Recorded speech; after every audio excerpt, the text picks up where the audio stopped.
So today I'm going to harangue about EMF. I've done lots of videos on EMF, but as I keep researching it and kind of fine-tuning my understanding of it, I keep wanting to do more.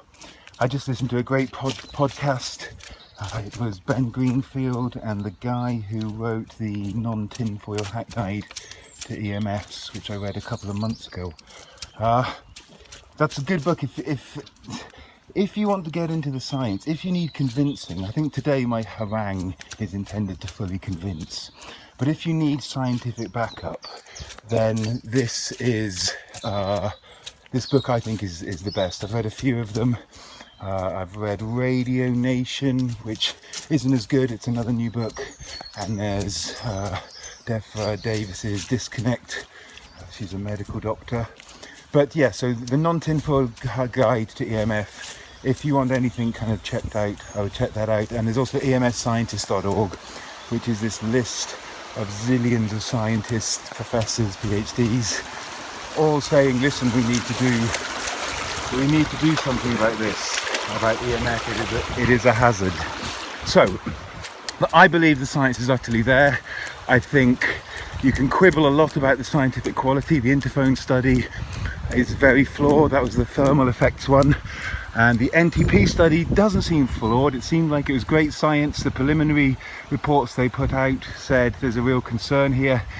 And then just very recently, they took the guy who was the head of the program off and changed what they said without changing the data. And you see this kind of thing a lot in these studies, because the industry complicity, you know what I'm saying, complicity in the research results is demonstrable and obvious. It's literally mathematically demonstrable. You can look at the funding sources, independent and telecoms, and just see the bias. It's almost humorous. Anyway, so this is not going to be about the science. It's not going to be about the evidence. It's going to be a kind of philosophical, plausible, still a biological argument for why you should be EMF smart. So the argument goes like this. If you value your cell function, then you should be aware of EMF, its effects on your cell function, and take measures to reduce those effects. So I think that is a very rational statement. Stay there, Jason. I think that is a very rational statement. Momentito.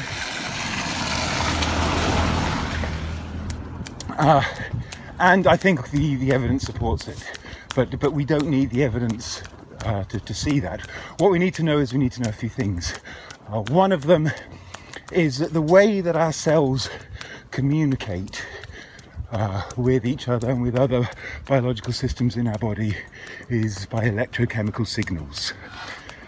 And these signals, whether you're talking the way skin cells divide, the way mitochondria in muscle fibers produce energy, the way heart cells pump, everything, the way brain cells think, these are all electrochemical processes. And that means that they operate, they signal each other. We are just incredibly complex. Jason! Incredibly complex systems of electrobiochemical signaling. Now that is not wooey, that is not science, that is not in biology textbooks. That is just how our body works, and we've known it works like that for many years. So once you accept that, then you can say to yourself, so at what frequencies and at what amplitudes, at what powers do these electromagnetic cell signals communicate? And the answer to that, which is also just known and demonstrable, is tiny picovolts. I think it's picovolts, but they operate at a level really tiny, as in the orders of billions of times less than the weakest Bluetooth signal. So that's another scientific fact. So people say, oh, we've been bombarded by electromagnetic radiation throughout history. That's true, but in the last 100 years and in the last, it really is a hockey stick. In the last 10 years, that has gone up by orders of magnitude. We're talking billions of times more than it was 200 years ago. Think about that. The electrosmog now is billions of times more. That doesn't bother me actually as much as the point of source electromagnetic radiation, i.e. devices in our pockets, in our laps, etc. So the second fact is to accept that we are bombarding ourselves and our cells with electromagnetic radiation that is not ionizing, but it is able to interfere with the way our cells work and therefore the way our bodies work. And they think this interference, this is a bit of science, so I was just slipped this in because I think it's interesting. They think one of the ways it works is it opens these voltage gated calcium channels, which are like walls, kind of shields that allow just the right amount of calcium in, and it interferes with them. You get too much calcium and it causes this cascade of oxidative stress, and that's the cause of modern disease. So that is science, rather than evidence-based theory, rather than actual accepted science fact. Nonetheless, the reality is our cells are electromagnetic. We bombard them daily with things, with information and energies, orders of magnitude, many orders of magnitude more than they evolved to do.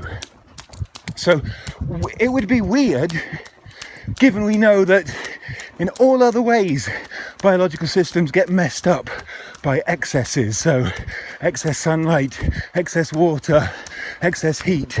So it would be, once you accept the two facts, which you must, it would be odd if there was no interaction between these Jason, wait, between these new EMF sources and ourselves. It would be odd. It would be a mystery, and it would be kind of need wooey explanations to explain it. If the phone in your pocket didn't damage didn't disrupt your cells.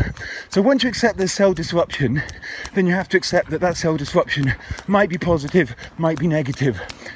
Overwhelmingly in nature, most mutations and disruptions are negative, and the good ones give a survival advantage, and maybe there will be those who survive to be EMF. It's incontrovertible that our cell phones should interfere with our biological processes. I think it's analogous. If you imagine cells as being a huddle of people whispering to each other what they need doing and passing messages between each other, and that's all going fine. And then if you get some massive 20,000 watt speakers and blast techno throughout them, so imagine a group of people whispering, and these people are your cells, and then you put your phone in your pocket. That's like putting a 20k speaker right next to this group and expecting them still to be able to have their conversation. It just wouldn't work. So that to me is enough. I don't need to read any books or anything like that. That to me just seems enough, that if I want to prevent cellular disruption, then I should reduce EMF exposure. So I don't see how you can counter with that. The only counter you have is I don't care about my health and I don't care about EMF exposure. You can't care about your health and well-being and your aging and your metabolism and all these things, every aspect, they think. You can't care about that. And once you've appreciated this argument, then just be ignorant of what you need to do. There's the harangue.